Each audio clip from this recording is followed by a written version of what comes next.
সুপ্রভাত বন্ধুরা, সবাই কেমন আছো? আশা করছি সবাই ভালো আছো আর সুস্থও আছো। আমিও খুব ভালো আছি। আর একটা নতুন ব্লগে তোমাদের সবাইকে অনেক ভালোবাসা, অনেক স্বাগত। এটা হলো শুক্রবারের ব্লগ, তো কালকে ছাড়া হয়নি, ওই জন্য আজকে ছাড়লাম। আর সকাল সকাল না দেখো দোকান করে নিয়ে চলে এসেছি, স্নান করা হয়ে গেছে আর ঘরের সমস্ত কাজও করে নিয়েছি। আর বড় মনা স্কুলেও চলে গেছে, তো শুক্রবার আজকে।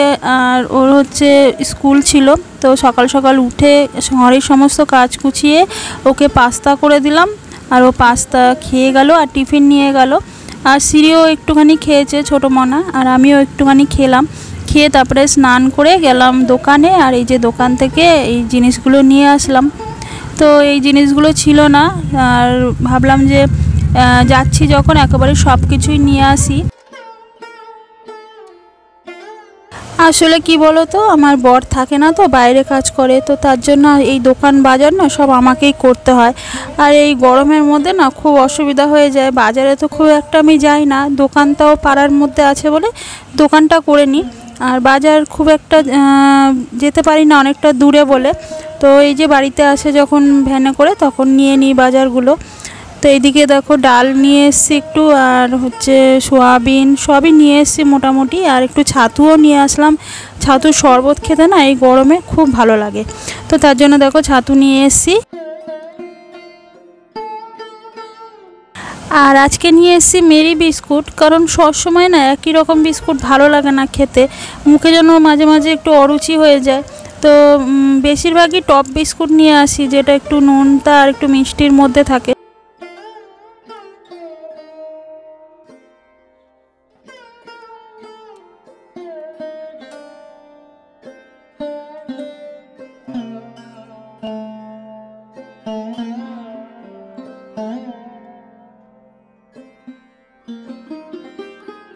আর ছোটো মনা বিস্কুটটা খায় বেশি, আর বড় মনা খুব একটা খায় না বিস্কুট, ছোটো মনা খায়, তো তার জন্য বাচ্চাদের না এই মেরি বিস্কুটটা দেওয়াই ভালো। তো ওই জন্য মেরি বিস্কুটটাই বেশিরভাগ নিয়ে আসি। আর এদিকে হলুদের কোটোটা আর নুনের কোটোটা না একটু মানে গায়ে একটু নোংরা লেগেছিলো, তো পরিষ্কার করে দিলাম। আসলে রাস্তার ধারে বাড়ি তো খুব মানে ধুলো ঢোকে রান্নাঘর থেকে, জানলা থেকে। তো এদিকে একটুখানি হলুদ ঢালবো আর একটু নুনও ঢালবো, অনেকটা কমে গেছে। আর আমার মা বলে যে সবসময় ঘরে রান্নাঘরেতে নুন আর হলুদ সবসময় বাড়তি রেখে দিতে হয়, কমে গেলে আবার এনে ভরে রেখে দিতে হয়।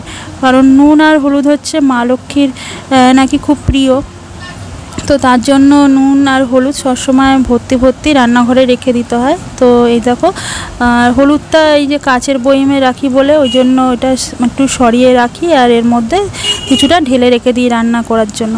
তো হলুদ ঢালতে গিয়ে না একটুখানি পড়ে গেল, তো এই জায়গাটা মুছে দেবো। আর একটু নুনও ঢেলে রাখবো।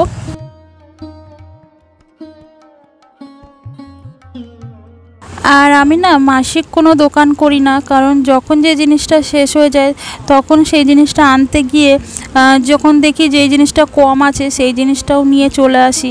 তো তার জন্য কোনো মানে নিয়ম করে করি না বাজার, যে দোকান এইটা শেষ হবে, সব শেষ হবে তারপরে নিয়ে আসবো। যখন যেটা শেষ হয় তখন গিয়ে নিয়ে আসি, তো পাড়ার মধ্যেই দোকান তো অসুবিধা হয় না। আর এদিকে হচ্ছে একটু শরবত করে নিচ্ছি ছাতুর।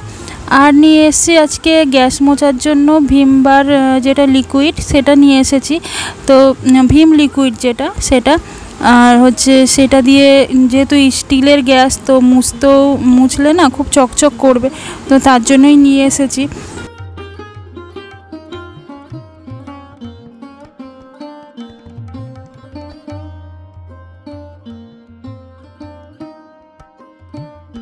আর গরমে এই সকালবেলা ছাতুর শরবত খেতে তো দারুণ লাগে, তার মধ্যে আবার যদি একটু লেবুর রস দেওয়া যায়, তো এর থেকে বেশি ভালো আমার মনে হয় না গরমে কিছু খাবার আছে।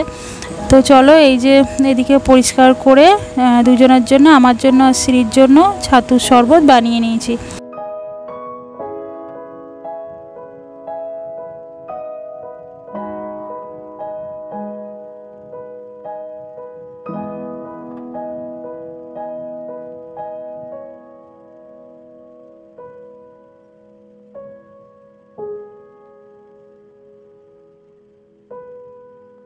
আর সিঁড়িকেও আজকে সকাল সকাল স্নান করিয়ে দিয়েছি।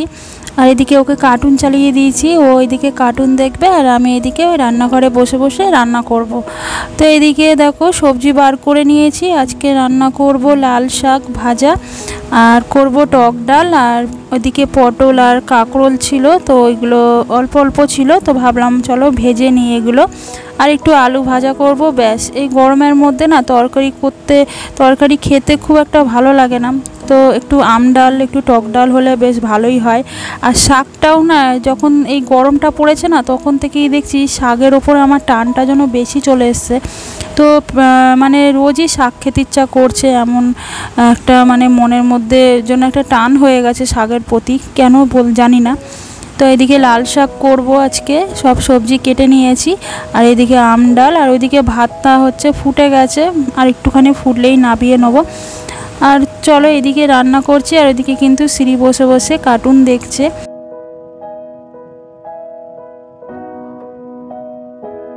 সংসারের প্রত্যেকটা জিনিস গুছিয়ে রাখা আর হিসাব করে রাখা শুধুমাত্র একটা ঘরের বউই পারে এই কাজটা করতে। তো প্রত্যেকটা জিনিস চেষ্টা করি হিসাব করে চলার জন্য, আর হিসাব করে না চললে কিন্তু ভবিষ্যতে কিন্তু অসুবিধা হয়ে যায়। আমাদের মতন মধ্যবিত্ত ঘরে হিসাব করে চলাটা কিন্তু অনেকটাই প্রয়োজন, আর হিসাব করে না চললে আমাদের মতন মধ্যবিত্ত ঘরে কিন্তু অনেকটাই সমস্যার সম্মুখীন হতে হয়, যেটা ভবিষ্যতে আমাদের অনেকটাই বিপদে ফেলে দেয়। তো তার জন্য আমাদের মতন মধ্যবিত্ত ঘরে কিছু সঞ্চয়ও করে রাখা দরকার। আর সঞ্চয় না করলে, এই যে একটু একটু করে সঞ্চয় করলেই কিন্তু আমরা এক একটা করে জিনিস করতে পারি, জিনিস গুছাতেও পারি। তো তার জন্যই কিন্তু এই মধ্যবিত্ত ঘরে আমরা হিসাব করে একটুখানি চালিয়ে থাকি। আর এদিকে হচ্ছে আমার রান্না কিন্তু কমপ্লিট হয়ে গেছে। আর যেহেতু আজকে বললাম যে ভিম লিকুইডটা নিয়ে এসেছি মাত্র 15 টাকা দিয়ে, তো ওইটা দিয়ে গ্যাসটা মুছে নিয়েছি। আর দেখো গ্যাসটা কি সুন্দর চকচক করছে। আর আমার এই ছোট্ট রান্নাঘরটা টালির কি সুন্দর সাজিয়েছি কিছুদিন আগে। তো এদিকে হচ্ছে গ্যাসটাও কিন্তু ঢেকে রাখলাম, কারণ রান্নাঘরে জানলা থেকে কিন্তু অনেকটাই ধুলো আসে, তো তার জন্যই এই ঢেকে রাখা।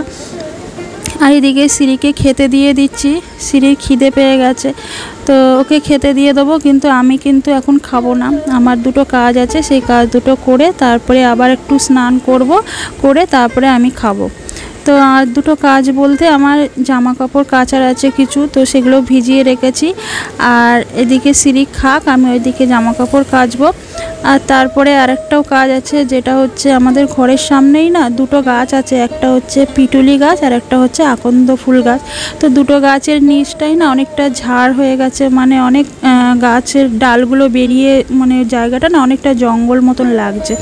তো তার জন্য ওই জায়গাটা একটু পরিষ্কার করব। আর ওটা পরিষ্কার করে তারপরে আরেকবার স্নান করব, করে তারপরে আমি খাওয়া দাওয়া করব।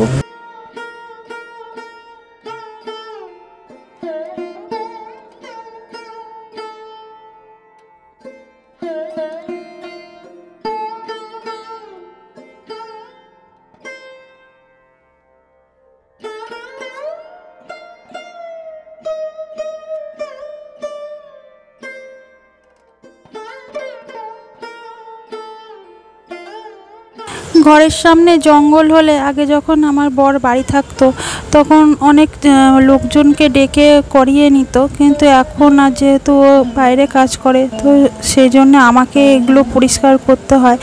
আর ও যদি থাকতো তাহলে আমাকে এইসব করতে হতো না, ওই একে মানে কাউকে ডেকে করিয়ে নিত। আর আমি তো সেরকম কাউকে চিনি না এখানে, তো তার জন্য আমি আর একা কোথায় কাকে বলবো, তো তার জন্য আমি নিজেই পরিষ্কার করে নিই। আর এই যে গাছটা দেখো পুরো পরিষ্কার করে নিলাম, আর ওপরে কিছু ফুলও ফুটেছে। আর এই যে পিটুলি গাছ থেকে আর আকন্দ গাছ থেকে কিন্তু অনেক পাতা পড়ে, সেই পাতাগুলো এই যে এখানে আজকে জড়ো করে রাখলাম। আর আজকে এগুলো ধরাবো না, কারণ আজকে শুক্রবার, আর এগুলো হচ্ছে কালকে শনিবার পড়লে, তো কালকে ওইগুলো ধরিয়ে দেবো পাতাগুলো, না হলে পাতাগুলো আবার এদিক ওদিক ছড়িয়ে যাবে। তো এইদিকে দেখো একটা সন্ধ্যামালতী ফুল গাছ হয়েছে, এটা কিছুদিন পরেই ফুল আসবে। আর নয়নতারা ফুলগুলোও কি সুন্দর ফুটে রয়েছে। আর আমি এখন যাব স্নান করতে, এদিকে সব পরিষ্কার হয়ে গেছে, একটু ফেস ওয়াশটা নিতে এলাম ঘরে। তো চলো আজকের মতন কিন্তু ব্লগটা এখানেই শেষ করে দিচ্ছি। দেখা হবে আবার একটা নতুন ব্লগে। ততক্ষণ সবাই ভালো থেকো, সুস্থ থেকো।